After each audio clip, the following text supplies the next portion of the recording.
Obehi Podcast is entirely about storytelling. We love to talk about ourselves. My father was in the Air Force. Why should people care about the hospitality industry?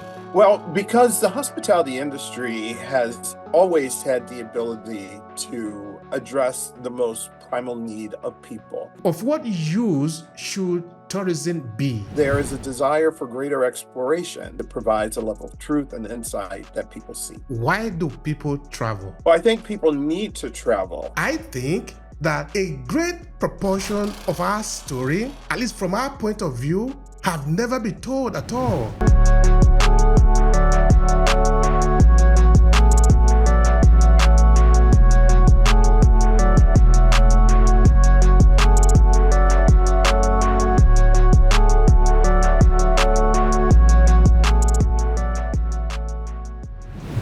My name is Greg DeShields. I am a hospitality professional, but I'm also someone who believes very much strongly in issues of equity and inclusion. I've really put a great deal of my career to focus on providing opportunity and access for those who are in underserved communities and certainly those who are marginalized. I'm a big advocate for education. I've spent a great deal of time working in academic institutions and believe that academics really provides the path forward for people to make a difference in their lives. But I'm also a person who loves to have fun, so I love to travel, I love food, and I love music. That's lovely. There is a lot of love here. I love that. All right, Greg. Obehi Podcast is entirely about storytelling. We love to talk about ourselves. And sometimes we even pride ourselves to say we're not in a haste because ourselves, we are important. So we spend the time that is needed to talk about us. Now, I beg you to take us back to when you were much younger. That is where we start from. What do you remember of those times? Well, I was very fortunate. I had a very strong family system. My father was military. My mom was one of those fantastic stay-at-home moms. I had 3 brothers and 1 sister, so we had a very active household environment. Because my father was military, we traveled a lot, and often we'd be in situations where we were one of the few Black families that were a part of the community. And because of that, my parents really instilled in us the importance of having confidence in yourself and also to be able to compete in a way that allowed for you to take your own talents and your own treasures and really apply them. I always love to tell the story about my parents. My father was a boxer, and if anyone knows anything about a boxer, the mind and the body operate separately when they're fighting. And sometimes the body can be completely exhausted, but the mind continues to fight and move forward. And I adapted that from my dad. Regardless how I feel sometimes, psychologically, I feel like I still have far more fight than you might see on the outside. And then for my mother, she was someone who always wanted the better for everyone, and quite honestly, for herself. So I get all of my optimism from her. She was someone who, even in the darkest days, could find a ray of hope. So that combination of a boxer and someone who had this strong belief in that there is better is really rooted in my DNA, that I'm a fighter for the better and really feel that I can achieve it. That's lovely. That's lovely. Now you have gotten the right recipe now, and you are set for life. It's one of the best gifts I ever got from my parents, trust me. Absolutely, absolutely. So you say you are coming from a military background. Does it mean you were in the military or part of your family were in the military? Could you tell us more about that? Sure. So my father was in the Air Force, and even though I did not serve in the military, if you have a parent who's in the military, and especially if you travel with them, the military culture certainly becomes embedded in how you respect others, how you treat people, how organized you are. and especially how adaptable you become. I did have a brother who later went on and served in the Navy, and I've always been amazed of his ability to do it. I should point out, though, my father did at one point in time encourage me when I was trying to decide where I wanted to go to college to do a military academy because he felt that that would be a great place for me to get structure and would be a great career path for me as an officer. And I saw differently that I wanted to spend my time working in the corporate sector. But yeah, that's how I really adapted and become familiar with that mindset of being in the military. That's lovely. That's lovely. Yeah, it's around you now because it sort of help you to move, be able to fine tune your direction. I just finished an interview a couple of minutes ago with another person in the U.S. He has served in the Air Force, so I think there is a lot of military going on here today. Okay, so you have also be in hospitality, or you are in the hospitality currently. Is that correct? Yes, Okay, yes. tell me So, how you get into that. Yeah. it was funny. I really did not know what I wanted to do. Actually, I take that back. I did want to be a journalist from a very young age. I always enjoyed writing. And I actually participated in a program when I was in high school that was to develop me to become a writer.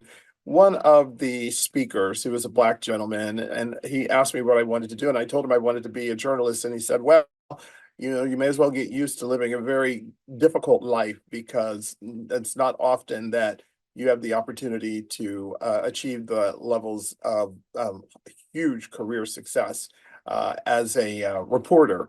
So I went back to my advisor at school and told him about the conversation. He says, "Well, is there anything else that you like to do other than write?" And the only thing I could think of was eat. So I knew that I liked food, and I was encouraged to go to Johnson and Wales University in Providence, Rhode Island, and major in hospitality management. And I have to tell you, I fell in love with the industry. I had some incredible professors, very old school professors, though, who gave me a perspective of the industry that allowed for me to fall in love with it. Now, I still love to write, and I wrote the entire time I was in college.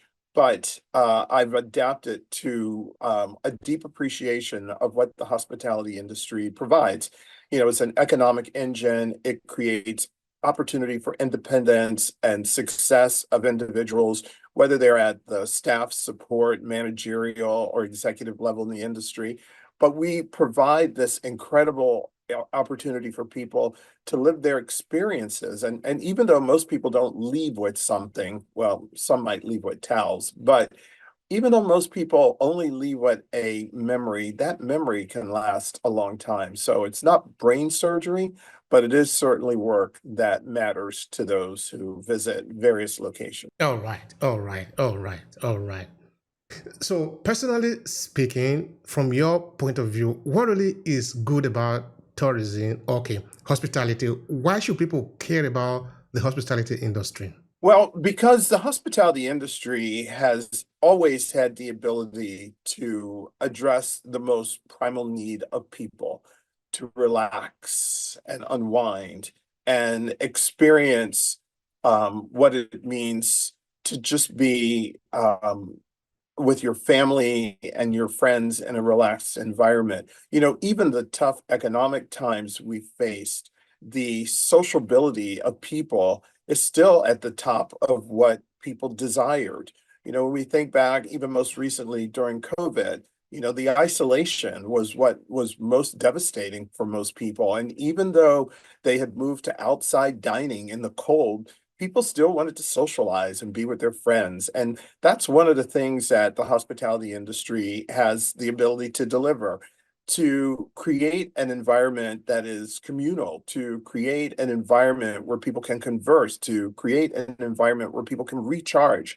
So whether you're staying at a limited service hotel or a luxurious five-star resort or eating at an incredible fine dining restaurant or in a fast food restaurant, that ability to engage, relax, recharge is something that is basically in our human DNA. And we need that. And that's what the industry provides. Absolutely. I have been in the hospitality industry for more than 12 years. Actually, the reason we are paying more attention to it right now is because we developed a project around it. In Obehi Podcast, I have interviewed more than 1,000 people, particularly within the African diaspora environment, business owners, politicians, ordinary people, and also people that have served in the military and a cross section of the people. And one thing that I've come to understand is that we have this need to connect among ourselves. We might have all challenges in this world. We do have all challenges in this world. Disrespect, not only disrespect, distrust. One of the things that we were discussing yesterday, actually, in one of our program, talking about African diaspora storytelling series. So, but what I have come to understand is that we have this desire to connect among ourselves. So we build up this project around it, but looking at it from the point of view of tourism exchange, where among us as people of African descent, we are hundreds of millions of people. We can use tourism as a way to connect among ourselves. We want to travel anyway. We do travel. But what if we could travel differently this time? That we could use tourism as a way to connect among ourselves. So we actually build it on that. This is why we want to talk more with people in the hospitality industry to see what really is the power in it. Because we want to be able to connect among ourselves in the diaspora, but we also want to connect to Africa, our root, because that is where we are coming from. We are conscious of that. So we are looking at cultural and heritage tourism. Is it something that we can benefit from in knowing that, okay, this is where my ancestors are coming from? That I could go there to Zimbabwe and visit this great Zimbabwe, for example. That instead of reading about a particular event in Africa, I could be there. And it's not as complicated as it might appear. So these are some of the things that we are talking about, and we're really ready to face the argument, the conversation. So I want to ask you the question like this. From the point of view of an African diaspora, of what use should tourism be as a cultural, historical element? Let's look at it from there. Well, as a tourism and hospitality professional, I would always say that for any destination, you look at the assets and the resources that you have to create economic opportunity to further evolve and grow that community. So first and foremost, I think it offers great economic opportunity that can benefit the people who live in that community. But from the consumer's perspective, travel has really evolved in terms of what it means to consumers.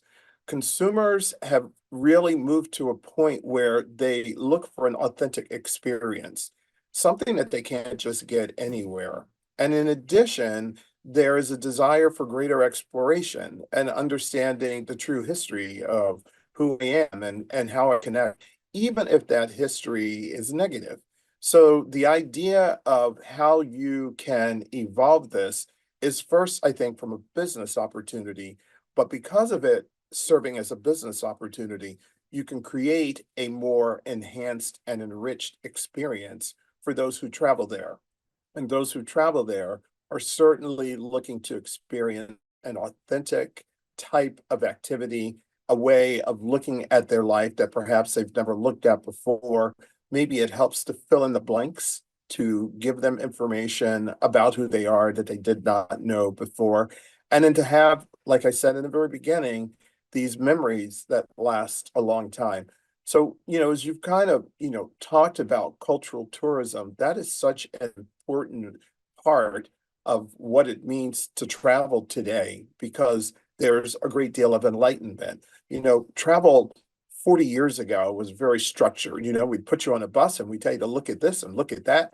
Today, people want to stop and maybe smell that rose, or they want to touch that rock, and learn the history about, why there's a scrape in there, because maybe that's where someone was chained or something like that. So it's a different type of expectation that people have. And I think cultural tourism delivers on that because it provides a level of truth and insight that people seek. All right. Now let's look at this opportunity that you're talking about, because I think it's very vitally important. Okay, I don't know how many words I want to put there. Because yesterday, for example, we talked every month, we talk about African diaspora storytelling series, where we look at ourselves, our challenges, and also the opportunity that we have, because we do have a lot of opportunity, even though we might have a lot of challenges in the African diaspora community. So yesterday we talked about social impact businesses within the African diaspora. And we were looking at what are the different things that we can do as a people to build up businesses in the community. And I just throw out the argument to you, cultural tourism. I am already looking at it from the perspective of developing businesses, of beauty businesses. So in more practical terms, I want you to explore that a little bit more. Now we are telling somebody that is maybe in the Caribbean that you can travel to Zimbabwe, to Nigeria, to Ghana. Does that have any value to you? Does that have any economic value? Can you build up something from there? Can somebody even pay for that? What is the business opportunity there in practical terms? So, the business term that is really associated with it is, once again, what is a desire that people might look for that you're able to provide? What is that unique experience? Something that can explore or fill in, like I said, the gaps of what they did not know. I did want to go back to when you were talking about the social impact, though. Ultimately, tourism really helps to create a greater quality of life, because you begin to look at the destination to see what that destination needs in order to provide a better experience for those who travel there, as well as for those who live there. It also helps to spawn new business opportunities, because as you look at the idea of maybe there's 2 restaurants, but there should now be 4, and maybe each one should have a different interpretation of what the food offerings could be. So I feel very strongly that there is a social impact that comes out of it that really helps to enhance the quality of the destination.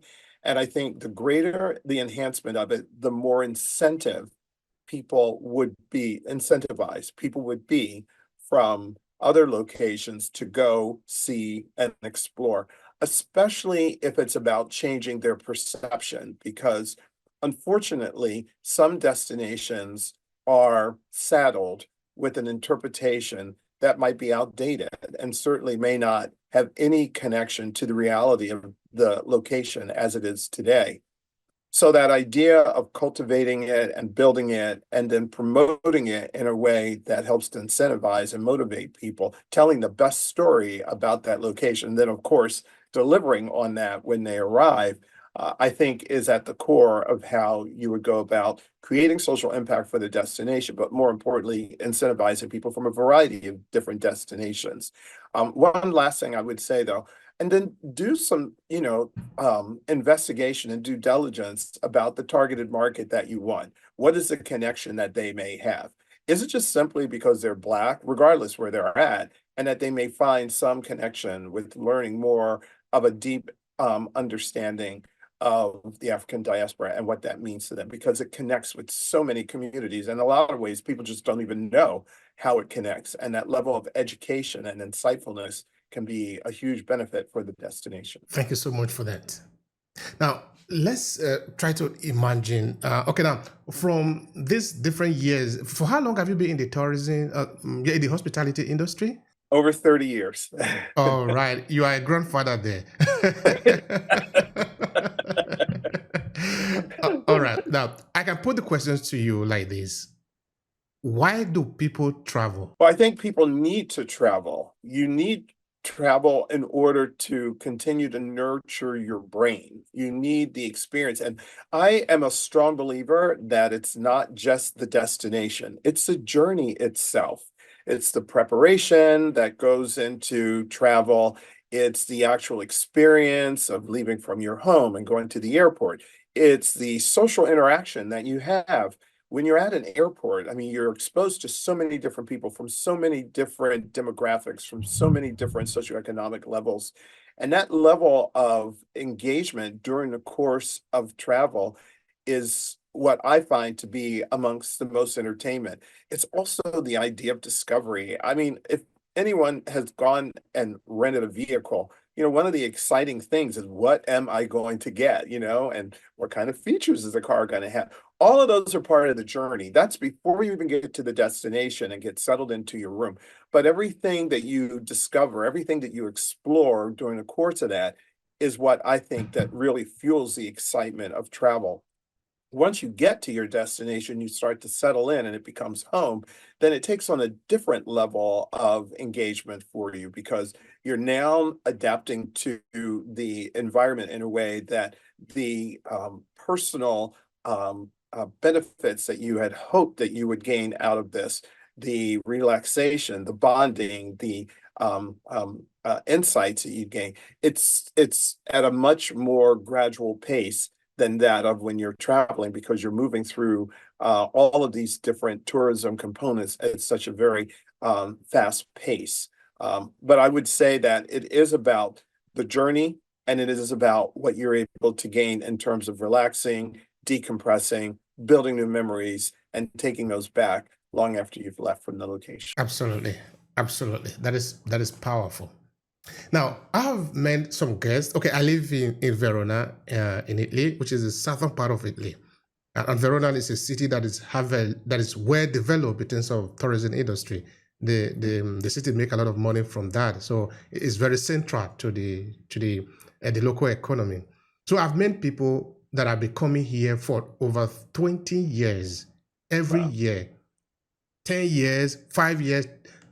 They come every year for particular event, maybe for example, like the event that takes place in the arena, like the AIDA and the rest of this. So they never miss it. So if it were just a question of discovering something for the first time, at least they would have gotten it by now. But you are saying something important there. The journey, the experiences that they have. Because every experience is different all the time. Now, I remember a book, I think whether it was N9 Gear that was making reference to it. He was saying there was this particular tourist that came from, I don't know whether, I think it was New York. He came to Paris. He ate something that he really liked in Paris. And because he loved it so much, he talked to the cook. The cook gave him the book, the menu that he have wrote about the food, of course. Then because he wanted to replicate the menu at home, where by the time he returned to New York or wherever he's coming from, then he went home. Of course, he replicated it and all of that. Then after a year, another year again, he came back to Paris. Then he went to meet the cook and he told him, he said, I bought what you told me, I did what you told me to do in your book, but your food is still different. Then the cook told him, did you put yourself inside? That's what was probably missing. So the experience really is always unique all the time. And that is why the travel industry is not going to die. Because during COVID-19, many people thought, okay, this is the end of travel. Because now there is a virtual travel that you can do, virtual experiences and all of that. But it's still small compared to the real travel. Because people want to feel other people. They want to touch things. They want to see things the way they really are, not in the virtual reality. So I'm saying that to ask you, because you'll be there for over 30 years, how you look at the potentiality of the travel industry and look at a small section of it, the African diaspora community, how we could leverage it. Okay, I'm asking this question because I think that a great proportion of our story, at least from our point of view, have never been told at all in the tourism industry. It's what we do in most of the time, we just try to fit in so that we can also join them to participate. But what we are saying now is that let's be audacious and propose a new way to look at tourism. That if I'm going to Paris, the first question I'm asking, can I see something that tells me, about my ancestry? Of course, this is going to filter into the different things, like the publicity, like the person in the graphic, like the food that I'm going to eat. Is it going to respect me? Because if you don't respect me, I'm not coming to your city. So I'm trying to sort of propose this audacious way of looking at tourism. What do you say about that? Well, I think destinations all have to manage the issue of perception. And the African diaspora has had periods of where the perception was incredibly positive. Maybe there was a movie that was released here in the United States that provided this euphoria in terms of how beautiful it is and how contemporary it is and how modern it is. And that is something that I think needs to continue to evolve. If it's not through movies, through advertising and marketing campaigns, to realize that, in fact, there is a perception factor that may discourage the idea of wanting to go. It's of course it's a long travel, journey, but maybe we talk about what that journey is and how much fun that journey can be as you work your way there. And then, of course, once you get to the location and you have the opportunity to experience that discovery associated with it. But I do like what you've said in terms of it being audacious. And I think to some degree, it's looking at perhaps over the last 20 years, what have we done? What kind of perception has really been built up about the African diaspora? And how do we build a more consistent, cohesive understanding of it?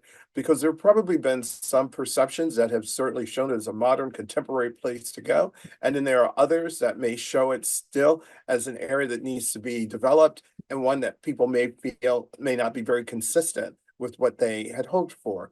So how do you tell that story in a way that it embraces its history, that it certainly has its areas of development, but these other areas of excitement, and that it's one cohesive story that people get very excited about? And that campaign needs to be, without any doubt, pushed in a way that it becomes the norm, that it becomes a story that people become familiar with. But through my experience over the last 30 years, I would say that there have been periods where the idea of traveling to the African diaspora has been desired, but not for the reasons that may attract a larger market. It may be a very niche market that would like to go because they have this one particular perception and they want to go and experience that and leave. So I would say, how do you expand that and interpret that? A great one is as you look at some of these destinations that are not necessarily a desirable place to go because of the food, but in fact, it might just have natural beauty that people want to experience. And that's the message that has been consistently presented to individuals. So that would be my suggestion. I think it's about coming up with a very audacious campaign that talks about the past, the present, even conceivably the future, but in a very consistent way to address any of the perceptions that people may have. Absolutely. Absolutely. This is beautiful. This is beautiful. You see, one thing I really love about this work that I'm doing here, this podcast, is that I have this time to be able to see different people and learn from them and see their different perspective. So that I've had to ask some scholars, some professors at the university, like, what is stopping you from connecting to your other brothers in different parts of the world to learn about them from them, not learn about them from the perspective of other people? I think this is what tourism can also help us to do. I don't need to read about if I want to learn about the African American, it's not enough to just read about it in a book. What if I can be there? What if I can be there because when I am coming, because there is a network of things that are happening, I need to buy a ticket. But when I get to really landing in New York or in Chicago, wherever I'm landing, I am meeting people that look like me. I am going to spend my money in their community because maybe there are little books that are written about this story. I'm not talking of the story of the United States in general, but in what way does this story reflect the struggle of the African American? Of course, I expect the African American to write this story because it's about them. Because the wording of this story is going to be our experiences. So in this same way, we can go to Egypt, go to Sudan, go to other parts of the world. But I think that maybe we need to even ask the question or maybe probe that we don't like what we are seeing. Let's ask people to do it differently. But this time we're asking other people that look like us to reshape the story so that it can be better in the way that we have it in the world today. But if we expect other people to do it, it's never going to be done. In fact, it will appear that it's never there. These are some of the questions that I'm sort of thinking in my head, that we need to be the one to shape the narrative and then take people there to experience it. I don't know if I'm overly utopia here.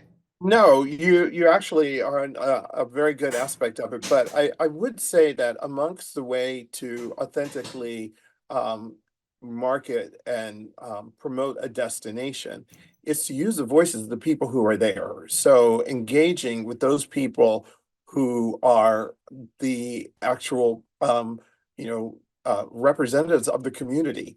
There is a emotional, there is a psychological authenticity that allows for you to connect. Like you said, even if you travel to somewhere here in the United States, you encounter an African American in Atlanta, and it's somebody who grew up in Atlanta. There's, a way of how they pronunciate their words. There's a sense of authenticity in how they tell their stories. And some of that you can just see in their eyes. So I think, to your point, adding a way of sharing the authentic story of the people who are from the community adds even more of a desire for people to go because they feel that this is real. And that's what most people want to aspire to when they travel now. They want a real experience. Thank you so much. I really appreciate that. And of course, I know that we're going to come back again to this conversation. Of course, you will pick a date that is more appropriate for you. But right now, tell me about which area you are more concerned with or you are more focused on in the hospitality industry. We are moving towards the end of the conversation. Sure. I think one of the things that concerns me about the hospitality industry is that it has always been an industry that has had the exchange of a traveler and a service representative from whatever the sector. And I think that the integration of technology has kind of eroded some of that authentic customer service that you look for. And when I say customer service, it's not just the person who brings you a glass of juice. It's the conversation that you might have with that person who brings you the glass of juice. And I feel as though there's something lost when I'm encouraged to go to a kiosk and check in at the front desk instead of going to the front desk. Because while I'm at the front desk, I'm going to ask the person, like, where's a great place for dinner? And, what was the weather like last week? And, I learn more authentically about the destination. So I'm a big advocate for technology, and I think the integration of it has made it incredibly efficient for people as they travel. But I think it's important to kind of keep that balance where there still is the opportunity to authentically engage with the individuals who are a part of the hospitality ethos to provide that connectiveness that people look for when they travel. Thank you so much for that, Greg. I really appreciate the conversation and the sharing here. This is really, really lovely. Now, for people that want to connect with you, what is the best way to reach out to you and to learn more about you? So you can reach out to me through my email. It's Greg DeShields at outlook.com, or you can just visit my website and it's gregdeshields.com. That's lovely. Now, how would you like to conclude this conversation today? Maybe a message or maybe a reflection to sort of keep the people to get something to think about. The one thing I would say is we are all living through, very transitional times right now. I'm certainly here in the United States with a new administration. We've seen some vast shifts in terms of how we look at issues of equity and inclusion. I think at the end of the day, we're all human beings. And as human beings, we should provide grace for each other. We should like each other. We should try and bond with each other. And I think if the one thing I would want to leave as a closing thought is that, that person who's sitting next to you on an airplane or at the airport, just lean over and say hi, because, we never know what that person is going through and what those great words of communication could be from you. So I would strongly encourage people to just think in a way that's more supportive and thoughtful to each other. Thank you so much for that, Greg. I appreciate the time and also the sharing here. Thank you very much. Thank you as well.